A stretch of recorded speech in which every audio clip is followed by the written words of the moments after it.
Are you listening in the Balkans? Allah is saying in the Quran, Azza wa Jal, He is speaking to Nabi Isa alayhi salam, to Jesus. And He's saying that I'm going to cause a Christian people, a people who follow you, O Jesus. I'm going to cause them to be raised to a position of dominance. فَوْقَ الَّذِينَ كَفَرُوا, above those who rejected you, who committed kufr against you. And when I raise them to that position of dominance, which includes military dominance, they will remain in that position of dominance until the end of the world. Did you hear that? This is the Quran. This is the Quran. The Quran is truth, absolute truth. And so the world is going to witness a Christian people who will be blessed by Allah to become more powerful than NATO. Is that happening as yet? Of course it is. Of course it is. Today, Russia has a military might that the United States of America has to respect, otherwise the United States will intervene in Venezuela long ago. United States for the last 200 years have been intervening helter-skelter all over South and Central America, toppling governments like dominoes. Read your history. But now, stop, halt. The United States cannot intervene militarily in Venezuela. Why? So long now they're waging war in Venezuela, all different kinds of warfare, but the government is still there. And one Guaido is still down there, yes, including all those who recognize him foolishly so, including here in Trinidad and Tobago, as the president of Venezuela. Come election day, you see what's going to be your fate, for your one Guaido fate. Come election day, you see what's going to be your fate. This is Imran Hosein talking to those who are the Guaidos in our midst. If the United States of America had not recognized that Russia now has that military might, the United States would already have intervened in Venezuela. The fact that the United States of America has not intervened militarily in Venezuela and cannot intervene militarily in Venezuela is proof.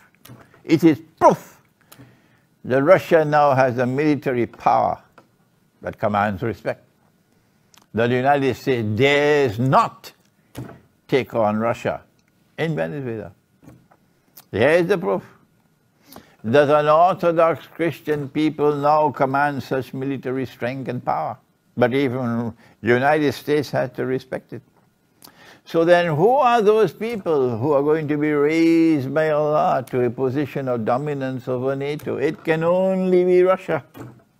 Don't you have any sense in your head? What else can I do to teach you the Quran? And so there you are, we have two kinds of Christians in the Quran. The first are those with whom you are prohibited from maintaining friendship and alliance. And that is precisely what many Muslims are doing in the Balkans.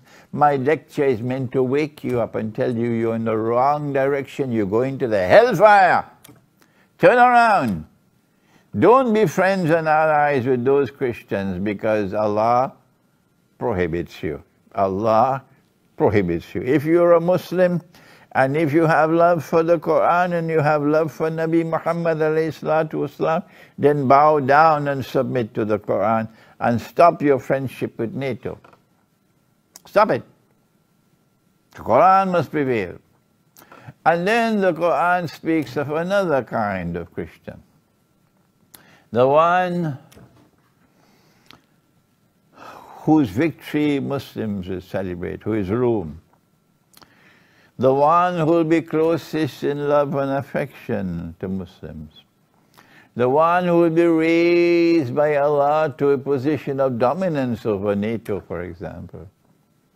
And those are the Orthodox Christians. That is Russia today.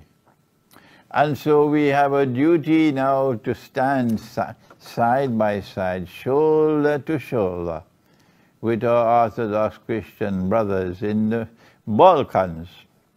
Yes, I know there have been long years of bloodshed and hatred and bitterness, but it didn't start on the Christian side, it started on the side of Ottoman Empire, who spent 600 years waging bogus jihad. You don't like to hear that, but that's the truth, the bitter truth.